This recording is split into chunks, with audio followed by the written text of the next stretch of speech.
here to sugarcoat love's already above you. Too much shelter causes pain, let's just be real honest. Things are gonna knock you down, avoidance will not help you out. Let's talk it through, you, me, and you. Let's keep it real honest. Hi, welcome back to my podcast. We are doing a story behind the song today because I'm trying to be consistent and I ran out of time. So, for those of you that hate these, feel free to skip this. I do look at my analytics. I know that you guys don't care to hear songs that I wrote a million years ago, but it is currently 7:30 p.m. on Tuesday night and I'm trying to get this live 6 a.m. tomorrow, and these are just really easy for me to do. So, without further ado, we're gonna listen to a little ditty that I wrote in high school called Don't Take My Heart. And we have another example of an acoustic version and then a very dramatic garage band version. So I'll play the first one and then talk you through the lyrics that I'm sure are terrible. I haven't listened to this song in a while. And then the dramatic version because it's fun for me. Forgot I actually played guitar in the acoustic version.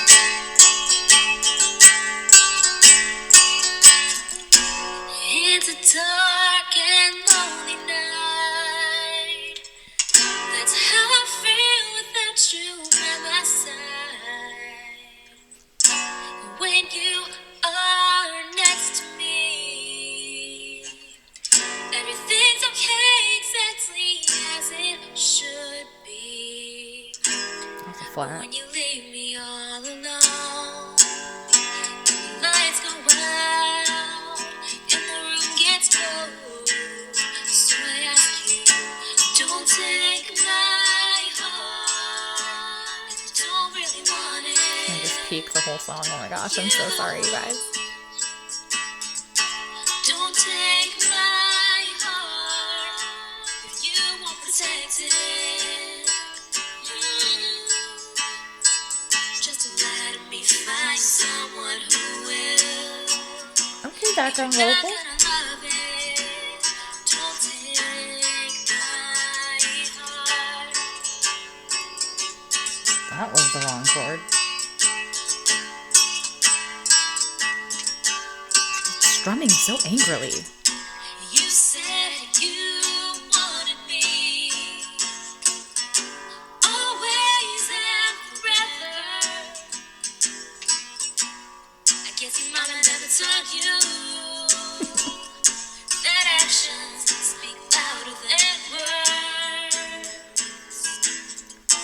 I loved you with all my heart. I gave you everything. You meant the world to me. I remember when you walked away, and I needed you to stay. Oh my gosh, I hate this. Now that you've gone, I know I shouldn't want you back, but somehow my heart Where did he go? still wants yours. So I'll offer it just one last time, but baby, please be sure, please be sure.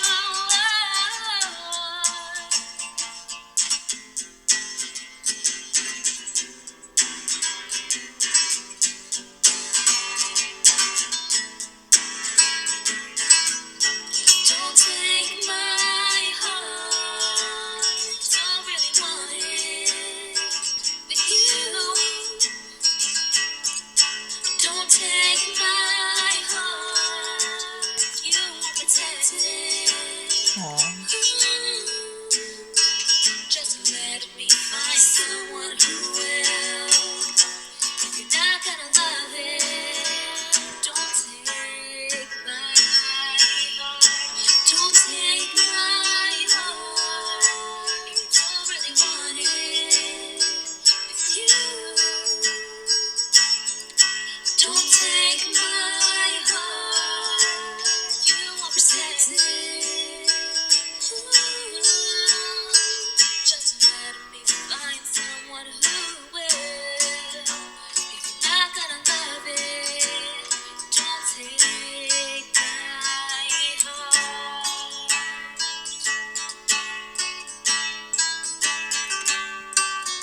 do like that guitar.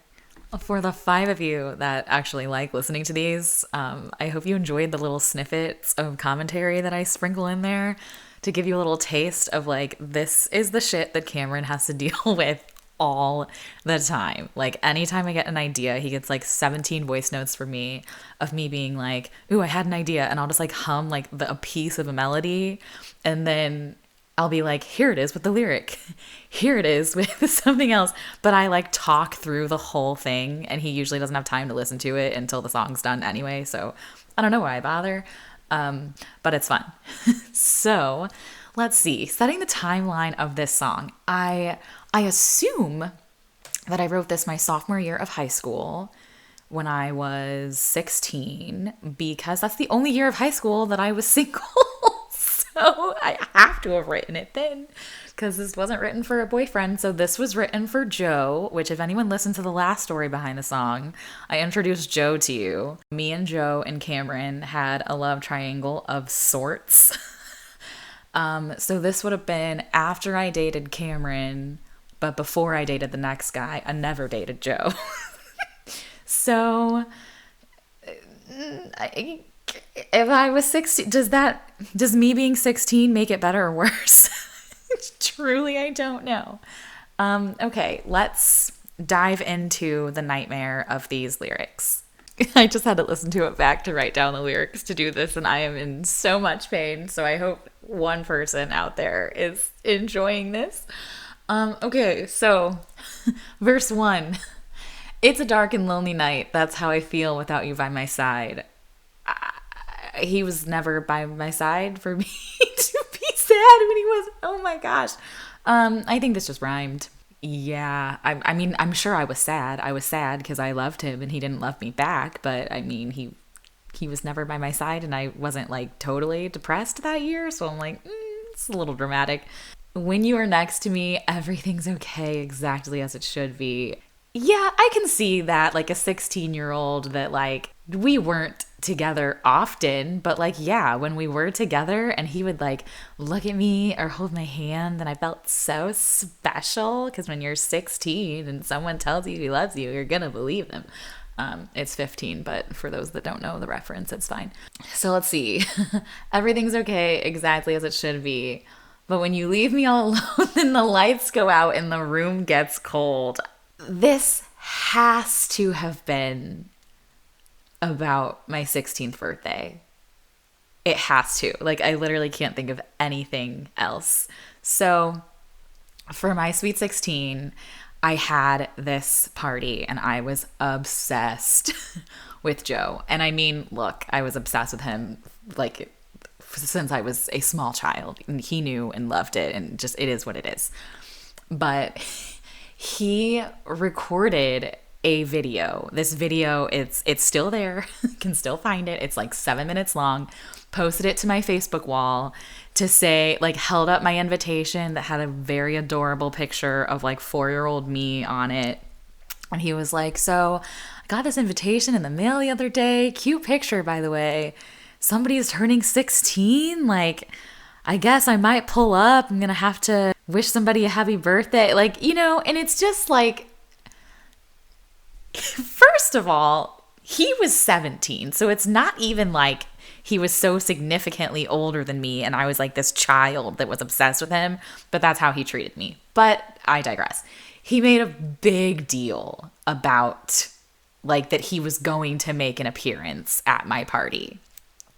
So I am at my party and he is not. And I am so sad. I am like crying in a corner, and Cameron is calling him like every hour, like, dude, this is the only thing she wants for her birthday. Like, if you like literally show up for 2 seconds, just like walk in, tell her happy birthday, give her a hug, and then leave. Like, you don't have to stay. She just has to see you for 2 seconds. And like, he could not have cared less. I don't know what he was doing. I don't care what he was doing. But of course, you know, being 16, all my friends were like, why don't you and Cameron just get back together? because he's here for you and he's trying so hard to get this other guy here that you love. Like, you should just love him. So, of course, I end the birthday party like, Cameron, let's just get back together. And he's like, no, you don't want that. Shut up. Yeah, it was, the things that, like, the way that your friends just, like, run your entire relationship life when you're in high school is wild. But I think that's what I was referring to when I was like, when you leave me all alone and the lights go out, like, I just was so sad that you, like, said you were coming to my party and you didn't. Let's see, continuing on to the chorus. So I ask you, don't take my heart if you don't really want it with you. Don't take my heart if you won't protect it. Ooh. Because ooh rhymes with you. Oh, kill me. Just let me find someone who will. If you're not gonna love it, don't take my heart. This is actually pretty cute. And I'm like fine with this for 16-year-old me, because there was a lot of like, when I was dating Cameron, Joe would constantly call me like, you don't want to date Cameron. Like, you want to date me. But then when I was single and I was like, Joe, let's just fall in love, he was like, no. And then there was like, he wanted to date my sister. And it was just this big like game. And so I do like that I had the wherewithal to say, like, if you don't actually want to be with me, like, leave me alone and like let me go find someone else. Like, that was pretty grown up of me. I never said that to him. He never heard this song, so maybe it was not grown up of me. But in the like processing my feelings through song, like, it's kind of cute. Okay, I'm here for it. Verse 2, you said you wanted me always and forever. I have no recollection of him ever saying that. I low-key wish that we were still friends so I could ask him, because I cannot imagine that he ever said that to me. So I don't know if I was just being dramatic or if I just wanted to put always and forever in a song because it's in so many songs and scripts or whatever, and I am not original. I don't know. Guess your mama never taught you that actions speak louder than words. That's just in there because I knew his mom and I thought it was a nice little diss. I don't know. I loved you with all my heart. I gave you everything. You meant the world to me. Did not give him everything. Didn't really give him a whole lot more than time. So I spent many a night like on the phone with him or texting him. So I guess like I didn't have much more to give in high school anyway. So at this point, if I were to say I gave you everything, it's going to mean a whole lot more than that. So I guess in my 16-year-old brain, I did give him everything. I decided to marry him when I was 7, and I don't know. I remember when you walked away and I needed you to stay. I think that is in reference to, there was like a weird day that he followed me home from church. I don't fully remember what happened, but like I think we like saw each other at church and he like stared at me from across the room but like wouldn't speak to me or something weird. And so then after church he like texted me and was like, hey, let's talk. And I was like, we're in the same building. Like, do not text me. Like, walk over here and talk to me like a grown up. Like, what's happening? And he didn't want to for whatever reason. So my sisters were driving me home from church, and he starts following us, and they start making a big deal of it. And they're like, why is he following us? Like, why is he following us? And I'm like, I don't know. And it like becomes this big thing, and I am like getting very emotional. And so I have my sister like stop the car when we're like halfway to my parents' house, which my parents are like 6 or 7 houses into the neighborhood. It's not far, it's like we were basically home. But I was just so annoyed with them teasing me or whatever they were saying about him following us that I got out of the car and I was like, I'm gonna walk the last 3 houses to mom and dad's. And then he's driving, slows his truck down, like really, really slow next to me. And he's like, get in the car, Samantha. Like, I know y'all have seen this happen on TV, and I shit you not. This is real life. This actually happened to me. I have had so many movie moments with men. I cannot even Well, he was a boy at the time. I have had so many movie moments with romantic interests. Like, you cannot make this shit up. But yeah, so he's like, get in the car. I'm like, I'm not getting in the car. He's like, get in the car. I'm like, I'm not getting in the car. So I'm like standing in the street, like yelling at him. I don't actually remember if I got in the car or not. I don't remember if I got in the car and we screamed at each other there, or if he just drove next to me while I walked home and then we yelled at each other in my parents' driveway. One of those two things happened. And then we got in a whole fight and I was crying.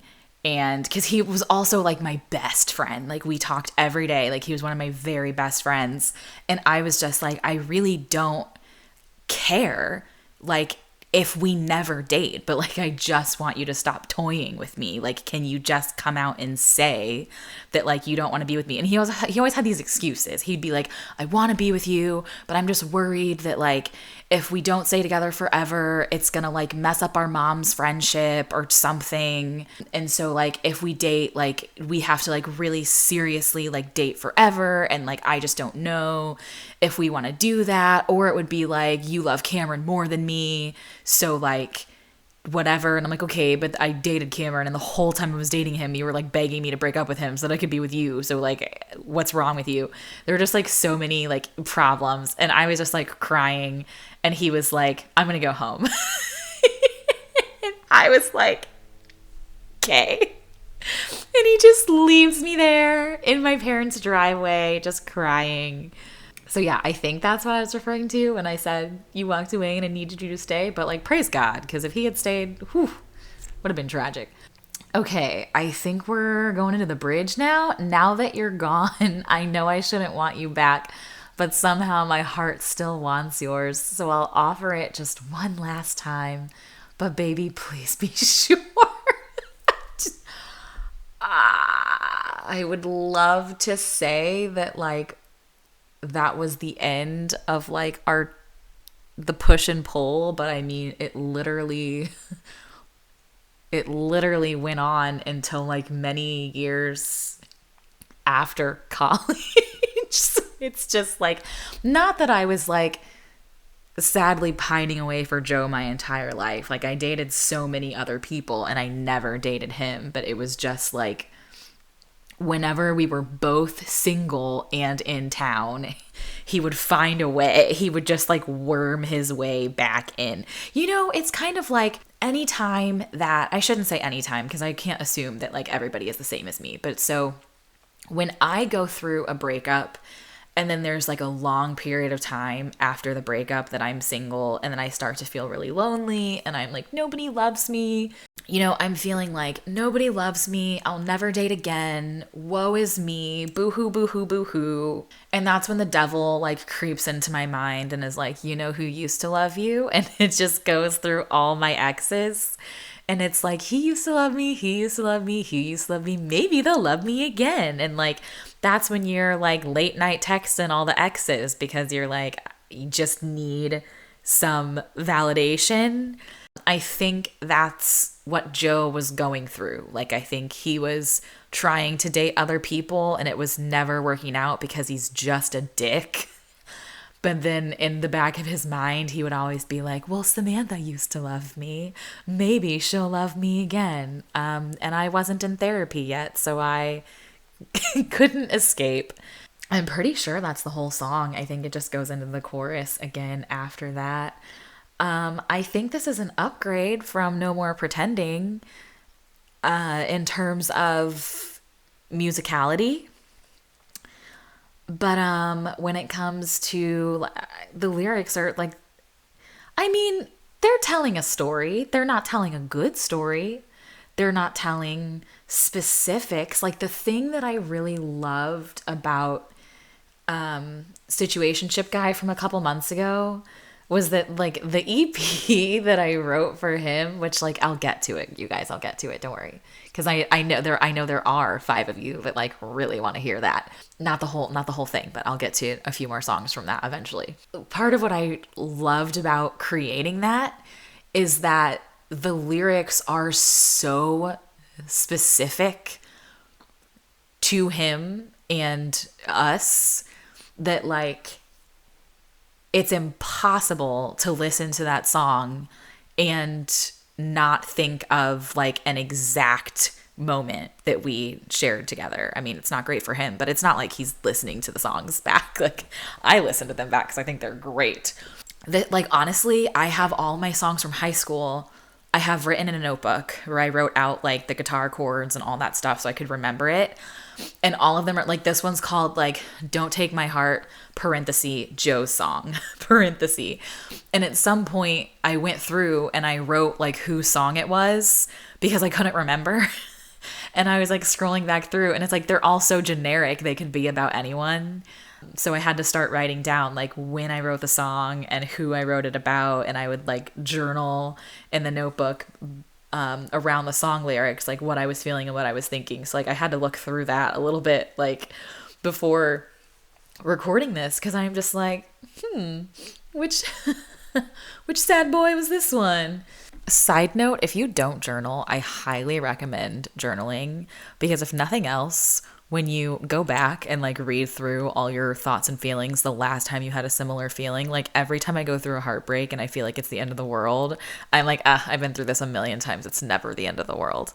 Yeah, that's something I do like. I think this will be fun if I ever have children, or even like, I don't even have to share this with a kid. Like, this could just be for me. Like, when I'm old and I want to remember all of this stuff and like walk down memory lane, it's like now I have a podcast that I can just hit play on and just see the trajectory of the sad music that I wrote when I was 16 versus the sad music that I wrote when I was 30. But the sad music that I wrote when I was 30 is good. Like, I like it a lot. And that's going to be another thing because like now just like listening back to these songs, like I hate them.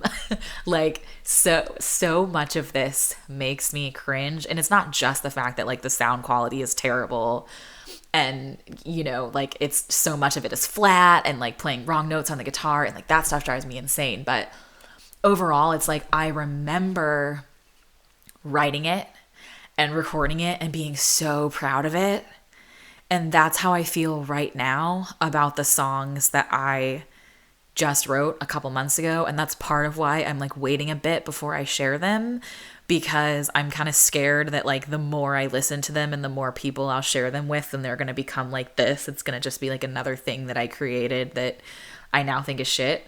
And I love how much I love my newer songs, and I hope that I will love them forever, or at least love them for a long time, because I used to love this song.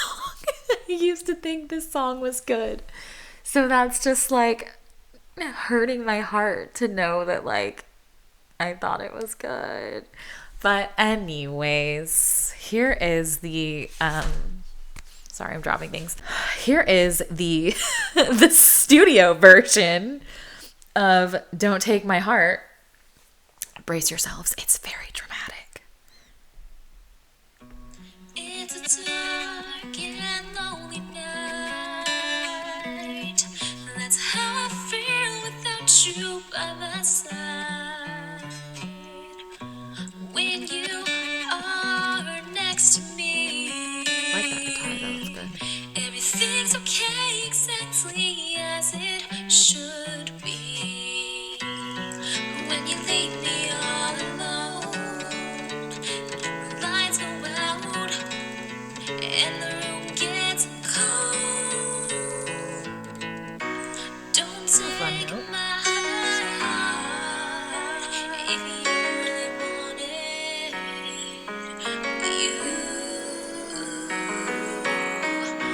Don't take my heart if you want protected.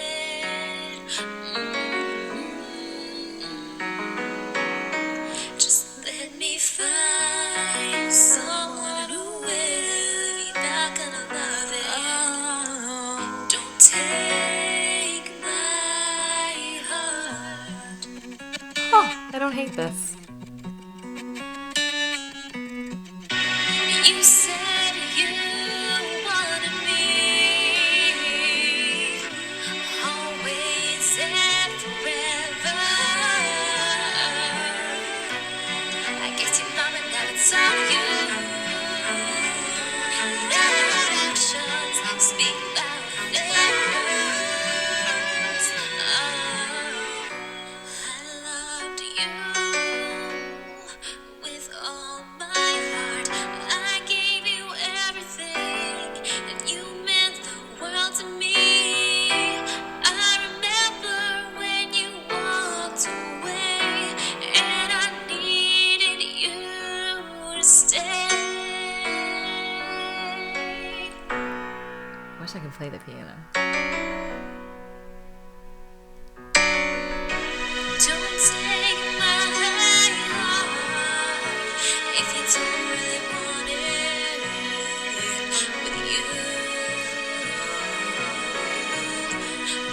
take my heart if you won't protect it. Just let me find someone who will. If you're not gonna love it, don't take my heart.